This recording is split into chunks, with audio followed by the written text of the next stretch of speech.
Hello, I'm Claire. I did work with James. I realise I've known James for about 18 years, which is quite scary for both of us. My background is I studied architecture at Bath University, just up the road, and then at the MAC, Glasgow School of Art. I then went into practice for about 11 years, qualified, really enjoyed what I was doing at work, and I actually did a lot of work on housing schemes. And some of you might know Proctor & Matthews Architects. I think they came and spoke last year, and that is indeed where James and I met.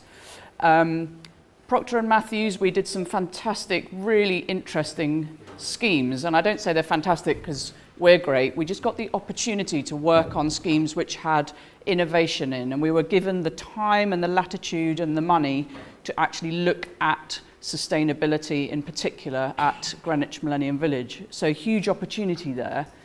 In my mid-30s, another big housing job came into the practice, and I thought, do I actually want to carry on designing housing? It was a bit of a moment for me, and actually it was my clients that interested me a lot. They were developers, they were housing associations, and to me they were making really bad decisions at the wrong time. They would come in the office at midnight sometimes, you probably remember James, and they'd say, oh, we'd just like to change this, this and this, and then they'd leave the office and we'd be sat there all night working on a change they wanted to make.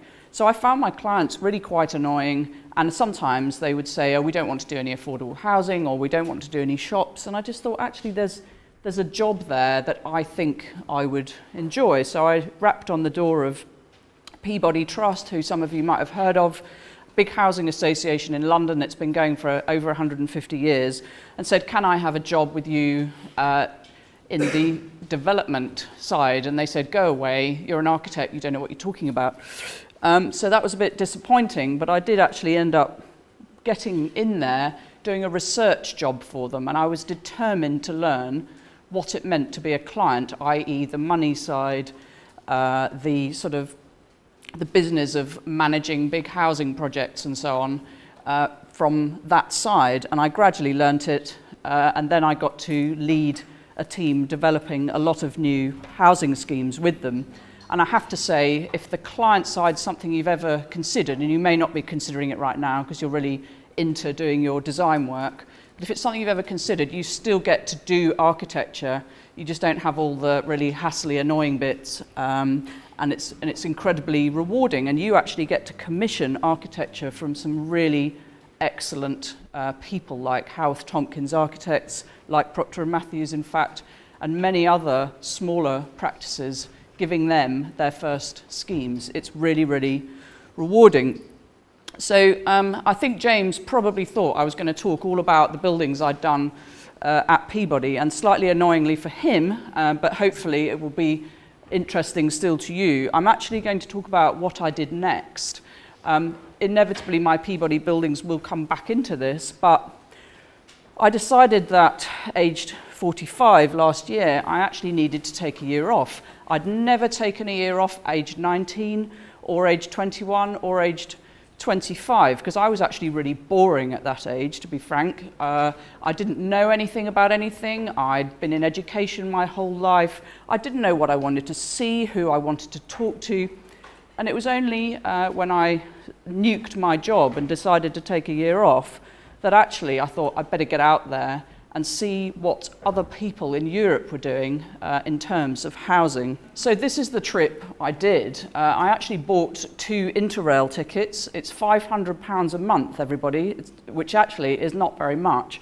And that gives you unlimited access to European rail travel. Massive cliche. Most people do it when they're a lot younger than me, so I was the oldest person on the train, but it was brilliant. So I took 2 months off. I went to 10 countries and 20 cities, and I massively recommend, even now, whenever you get the chance, get out there and see what other people are doing. Over in mainland Europe, and you've probably only got 2 years to get over there and do it, there is a complete cultural difference, there is a political difference, there are so many differences, and what's fascinating is, what is the housing that we design and build here, and what is the housing that's done there, and what makes it different? Is it personal character? Is it politicians? Is it architects? What is it? And what can we translate from what's over there, the best of that, to what we can do over here?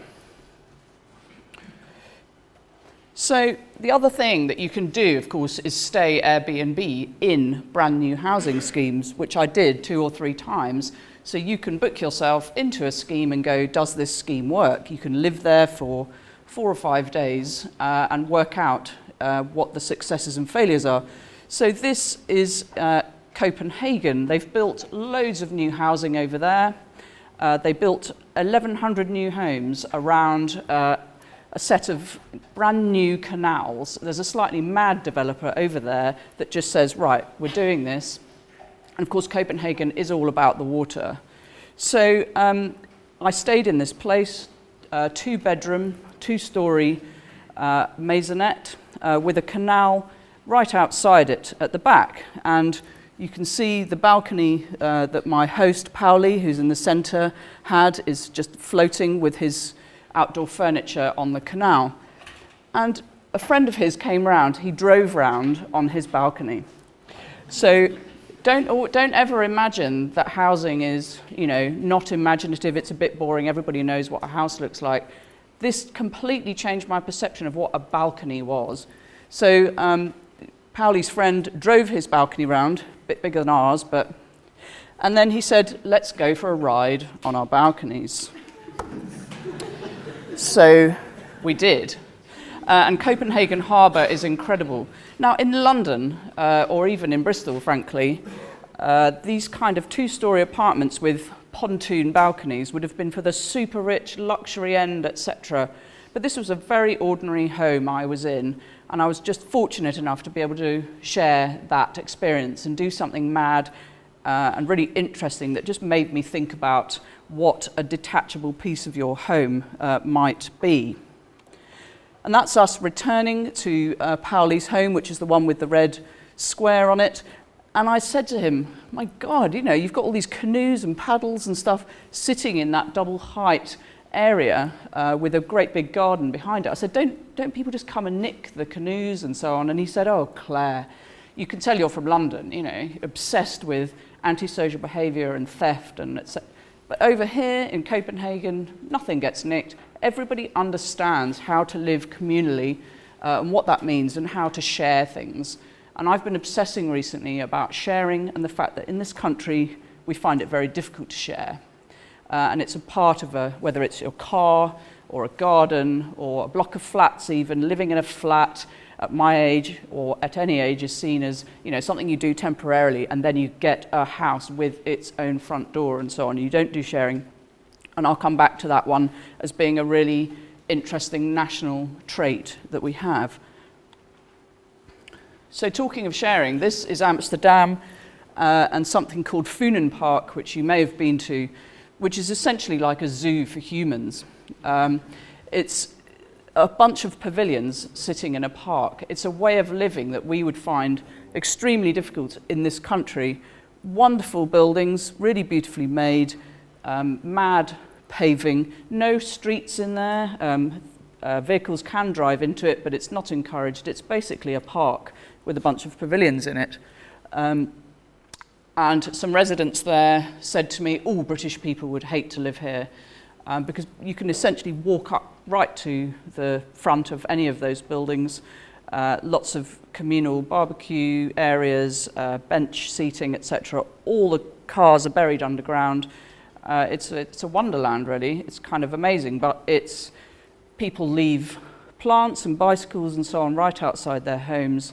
And people expect you in Holland to sit on the bench that's outside their home, and that's absolutely fine, whereas I think we would struggle with some of that. But this is very well worth going to look at.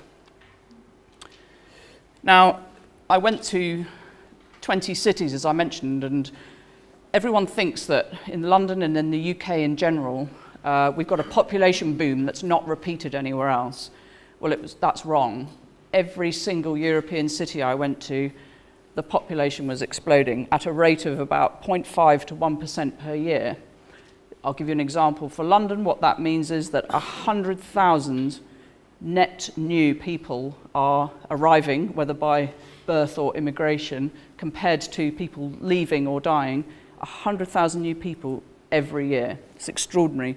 And the same is true in Helsinki, in Rotterdam, in Vienna at the top there, where they're in the process of converting an old airfield into 25,000 new homes. Extraordinary. You cycle through Vienna, bits of 2- and 3-story landscape, and suddenly, boom, you get to 6, 7, 8-story world, all master planned, being delivered very carefully with landscaping and so forth being absolutely key. And I would say that early landscape, really high quality landscape, is crucial to making a new place. We talk about that a lot here in the UK, and some developers do it. They put the shops in, they put the park in, etc. They put the schools in. And in fact, at Greenwich Millennium Village, which James and I worked on, that was incredibly important. But that was a government-led initiative. Very few homes and new big places in the UK are government or city-led. We just don't really do that here, and that is a massive difference. So you've got Vienna and you've got Paris at the bottom. That doesn't look like Paris, does it? But it is, and it's called Park Martin Luther King, and it's well worth going to visit it. So what do they do in places like Vienna and Paris that's so different? Over here, essentially, the state doesn't own nearly as much land, and the land it does own is very disparate. So it's very difficult for the government or the city here to just go, right, we're getting rid of all that, and we're going to build a huge new piece of city that's at double the density it was before. And that's why we get those estate regeneration controversies, because those are the only bits of land where the state or somebody charitable does actually own a big piece of it. So suddenly people see an opportunity there. What they do in Vienna, say, is they have architects who work in the town council. Now that used to happen here, but that's a long time ago now. Those architects are in charge of master planning, assembling the sites, remediating the sites, taking all the contamination out, getting them ready with outline planning permission, turning them into, say, 40 plots, which then developers can come and buy, or the city can develop out themselves. They put all the transport in, they make sure they know all the building heights and where the park is and so forth. So it's very, very directional by the state in most of Europe, which is why they get stuff done, essentially. Over here, it just doesn't work. If you go to Helsinki, they've got a big website and a huge architecture centre, as you have in Bristol, and you can see every single new local scheme with when it's happening, what the buildings are, and so on. You walk into the GLA building in London and you see nothing, because the state is not in charge.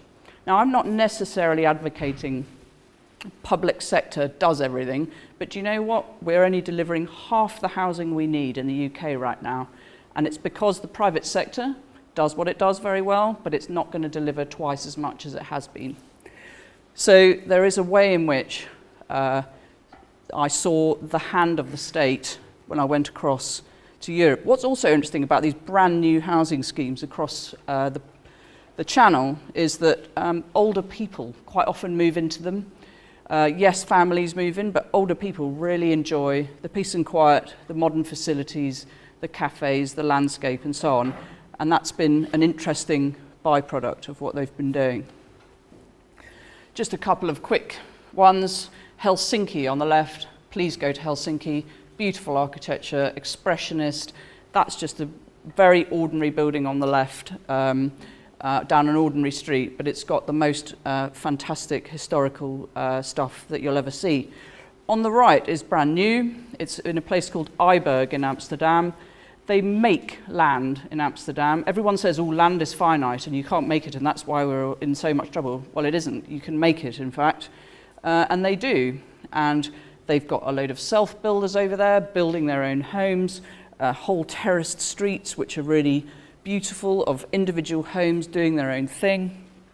And And this is an 8-storey block of flats, new build, just really stunning. That's my kind of building, I confess. I live in one a bit like it. The other thing about architecture across the Channel is that it's just really good quality, ordinary stuff. Most of the ordinary housing you see in the UK is pretty poor, actually. The building on the right is one I commissioned from Neil McLaughlin, who I think probably some of you know. I think he's going to or has given a lecture here, having won the Stephen Lawrence Prize recently. He's got a small firm in London, and he did this lovely little building of 13 affordable flats in London called Derbyshire Place, which was on the shortlist for the Sterling Prize. Of course, I was really chuffed that a building that I had commissioned was up for the Sterling, but I just thought, this is crazy. When I was walking down streets in Amsterdam and Rotterdam, I was just seeing buildings like the one on the left. Absolutely ordinary. Nobody was winning the Sterling Prize for anything over there because, frankly, almost 75% of the ordinary housing I saw in Amsterdam would have won the Sterling Prize. So there's some disconnect between the whole craft of building housing across over here. It's become too commercial. I don't know, question mark. There's probably about 4 or 5 different reasons why in the UK housing is just cheaply done, not well enough done. And I just love the picture on the left. The brickies had to work hard and think about it. The door is interesting. The sign saying number 5 is interesting. The light fitting is not so interesting and hasn't been very well placed, but we'll forgive them that one. But there was no fanfare about that building on the left at all. Density. We're a bit frightened of density in this country. We don't like building taller buildings, a lot of controversy about it. So I got a bit anarchy when I was away and was looking all the time at what density is this housing. That's in Vienna again. It's an incredible development called Haus mit Veranden. The Veranden seem to be sort of enormous winter gardens which you can close and open. This is 235 dwellings per hectare, which the nerds among you will know is quite dense. Housing can get up to sort of 400, 450 and still be functional. So this isn't the most dense it can get. But there were some beautiful streets, play areas. I saw a father and son there, and they were really enjoying the amenity spaces that were there. And again, all the cars were underground. Now that's just so important. It just means that you free up every bit of open space you possibly can. We don't do that here very much. We think it's an expense that's not worth it, and we thereby slightly ruin the streetscape and the possibility of a park. So I always say to clients, park or parking? Would you like to see cars, or would you like to see a park of a different kind? But this building in Vienna I found very successful. Now this isn't housing. This is actually an office building in mid-20s Hamburg called Chili House. But of course I walked up to it and thought, wow, this would be great housing. And I got the plans of it. And in fact, you can convert it to housing if you wanted to. Okay, it would have long corridors, and each of these sort of beehive cells would be quite small, but actually perfect kind of city centre, beautifully done, one brick throughout. Nobody's trying to be clever here, and actually it's got that wonderful mixed use thing, courtyard in the middle which you can get to through that archway, and houses and shops and cafes on the ground floor. And that is the detail that makes it. Okay, you can only use one brick, but if you spin every 7th brick and do something nice with it, and you have some vertical ones, some horizontal ones, same window throughout, you just make something really memorable. Now here's this is architecture, well, this is housing with a capital A for architecture. Some of you might know that this is by MVRDV, also in Amsterdam, and it's this enormous framework with housing sort of in the pillars within the framework. It's got a huge first floor garden. which immediately I saw it, I thought, cool, there's going to be really bad behaviour on there and people kicking things and shouting and so on. And I met a resident and said, what's it like to live there? You know, don't you get bad behaviour? And she said, no, it's absolutely fine. There's 14 rules about living in this building, and that's it. And we all stick to it. So mega structures, which are architecture, can work as housing. I find all the gags, the kind of story-high plant pots and the story-high lamps, they're amusing on first sight, but I'm sure everybody tires of them a little after time. But this is well worth going to look at as an example. Now here's another megastructure. This is a 1970s one, and it's called Alt Erla in Vienna again.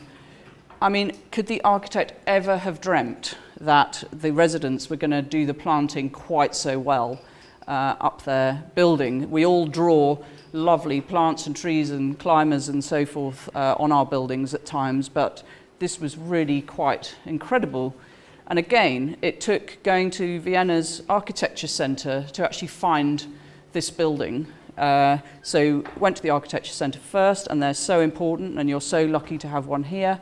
Found this building, went to see it, assumed that because it was 6 megastructures sitting in a park, it was going to be completely dysfunctional, but it wasn't at all.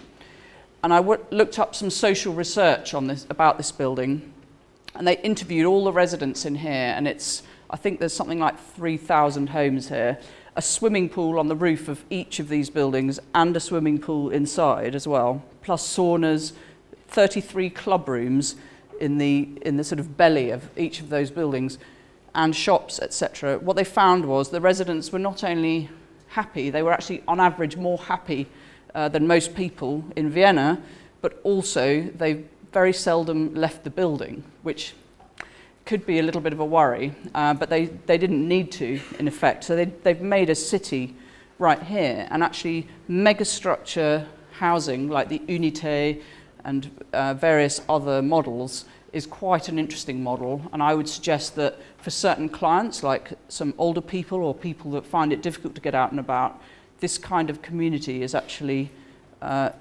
quite valid still. Right, somewhere completely different now, Freiburg. This is in the Black Forest, really warm place. They can get most of their energy from photovoltaic cells. Photovoltaic cells are a little bit of a joke in the UK, and I'm happy to hear a different opinion. But over in southern Germany, they actually make complete sense, and you can get really a very high proportion of your energy needs from them. So this is a self and custom build.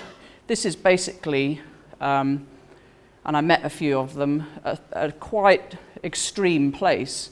People in their 50s now, who were in their 30s when this all started, decided they were going to make a community that was super, super low energy and that didn't have cars anywhere in it. I mean, they are in it, and I'll tell you how in a minute.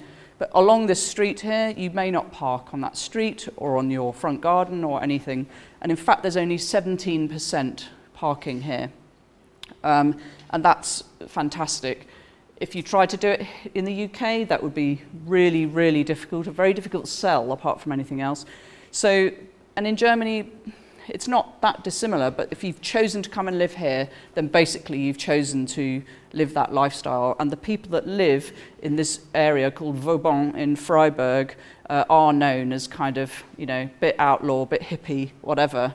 So there's a bit of a stigma, if you like, attached to this community, but they love it.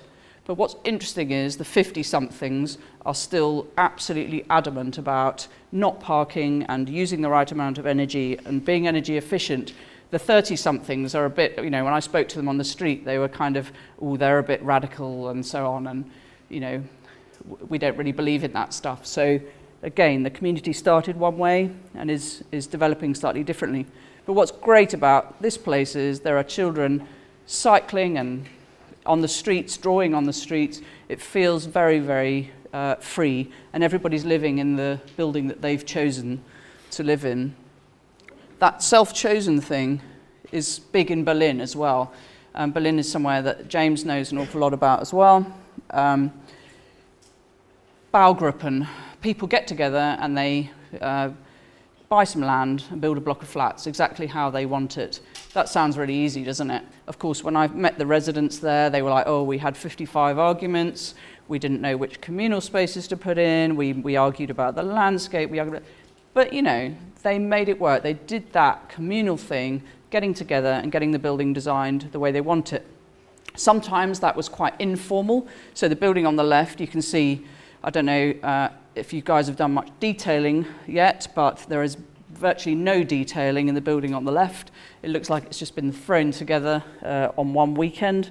Building on the right's a bit more sophisticated, a bit more designed, but both in Berlin, in quite near the center of Berlin.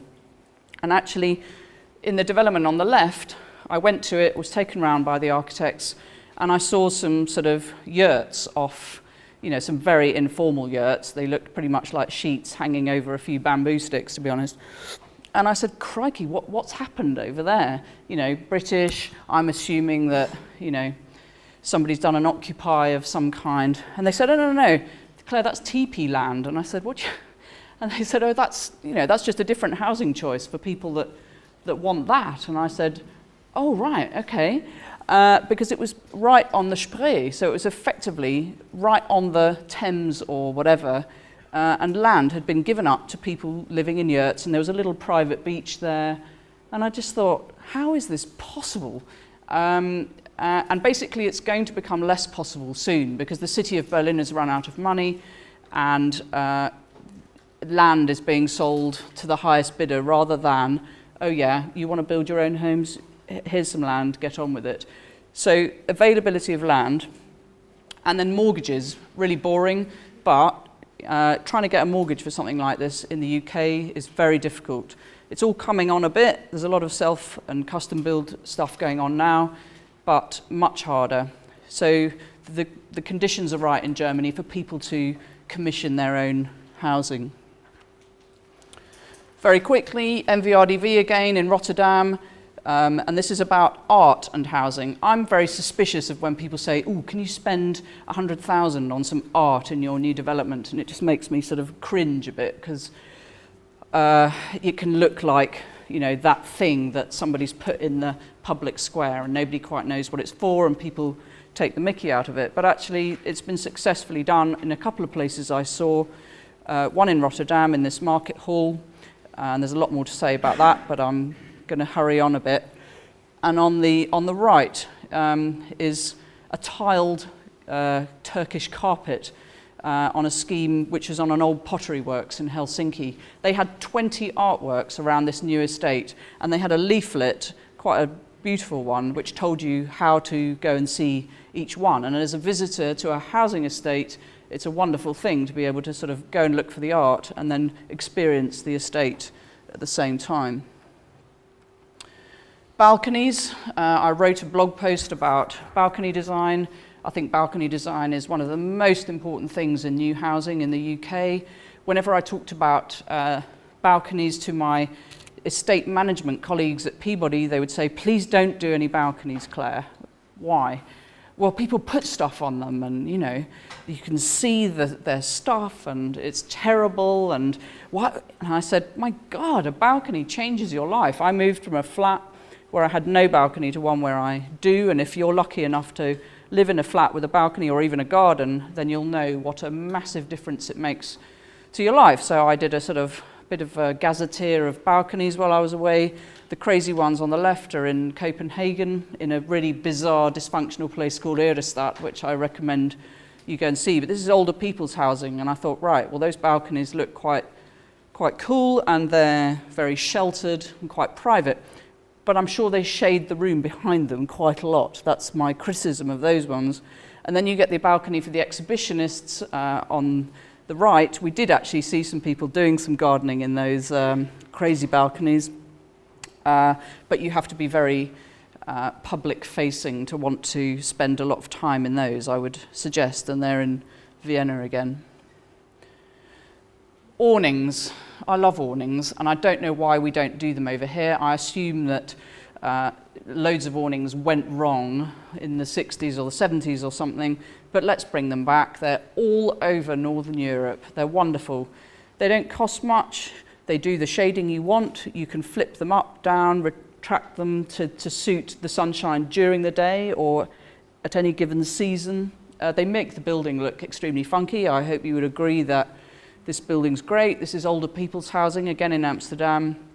And yeah, Stockholm, wherever. It's not to do with shading because you're in Spain or whatever. It's actually something that can work in many climates.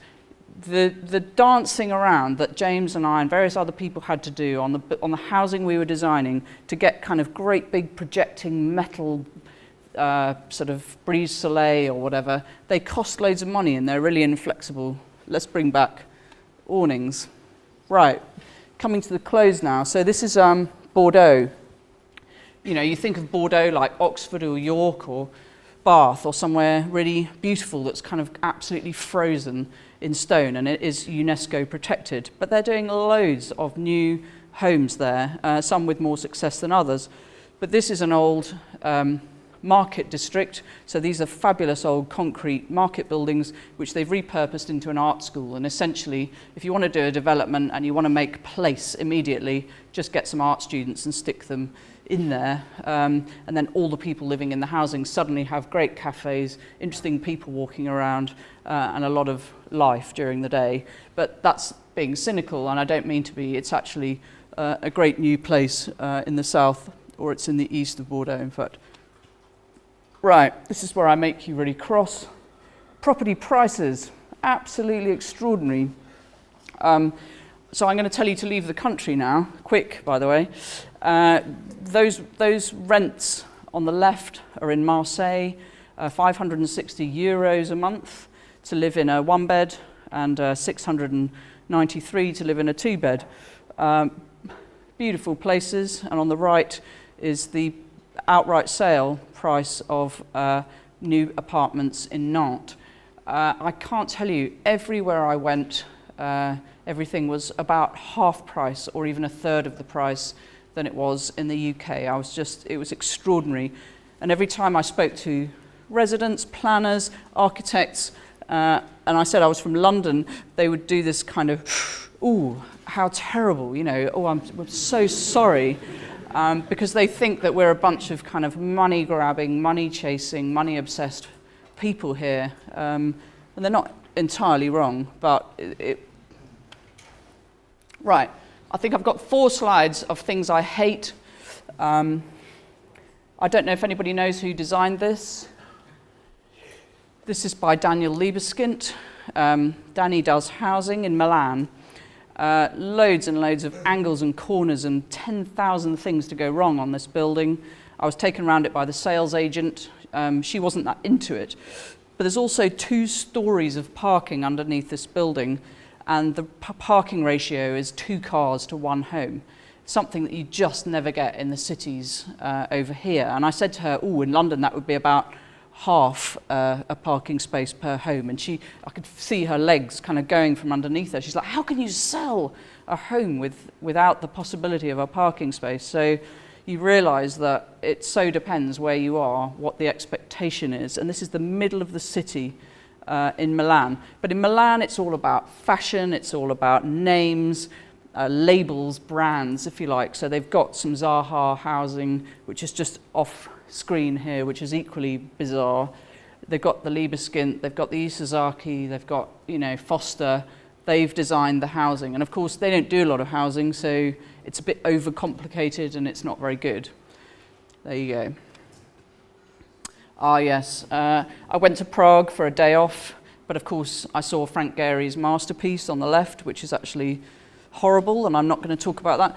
The one on the, in my view, the one on the right is Calatrava, Turning Torso it's called, which is a really unfortunate name anyway, but it's in Malmo. And Malmo is a rather lovely Swedish port town, and they've decided that somebody in Malmo, kind of council or whatever city, has decided that you've got to have a tall building for your city to be on the map. And that's happening in the UK a lot at the moment as well. I'm not against tall buildings, by the way. I really like them. I've lived in them.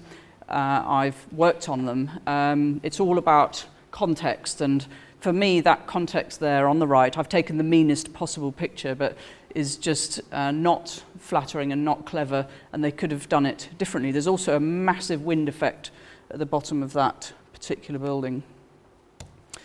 Yeah, so I want you to love the light fittings on the right, which are in Paris. So this is northern France. I think that's Nantes on the left and Paris on the right. There's this kind of whole pumped up, big, massive balconies, huge overhangs, changing angles, housing architecture that's happening a lot at the moment. And I don't quite know what it's about. I guess it's about property prices. It's about the rail system in Europe really, really improving massively to the point where it's very, very connected, and there's a lot more business being done over there. The tragedy about the one on the right is that there's some fantastic housing between 5 and about 12 stories just behind this, which was done about 10 years ago, which I thought was beautiful and still is, in fact. And it's got a park and lots of lovely landscape features and some really sensitive architecture. And now it's just suddenly turning into this slightly steroid-fueled housing. Right. This is really sad. So I suppose it's a call to you, and I speak to lots of people in practice as well, to say, be careful what you specify and do. On the left, that cladding is 3 years old, and there will always be a client that says, oh, can we just down-spec that bit? Can we just do it a bit cheaper? You've just got to be incredibly careful about the decisions you make. I thought that was very sad. And on the right, these are my favourite downpipes. I can't tell whether they're deliberate or whether the Part 1 student said, we've got to drain these balconies, and somebody said, oh, crikey, you better work out how to do it then. I think it must be deliberate because they're so crazy, but yeah. Last 2 slides. Anybody know where this is? No. It's actually in London. It's part of the new Elephant and Castle. And of course, the Elephant and Castle development is incredibly controversial because of the affordable housing piece on that. There isn't nearly enough of it, and the council has got into a lot of trouble for it. If I leave that conversation to one side, and we can come back to that conversation if you want, the architecture is really extremely well done, as is the landscape. They've spent a lot of time and effort and money on it. That's Lend-Lease in a quite unexpected way. And this was up for the sterling, but of course it got kind of flash mobbed by Architects for Social Housing, who are a very interesting group, because it's basically the yuppification and gentrification of a very traditional working class area of London. And finally, this is almost all cities had their own city bikes, like the Santander bikes in London, and various other schemes. This is the best one. This is the one in Copenhagen, which has a sat-nav on it and a motor. Absolutely incredible. So you can see there, you can do it. There's a block plan of where you are, and I was in the middle of a circular courtyard looking at that particular scheme. So highly recommended going around on one of these. And those are my various blogs. Thank you very much.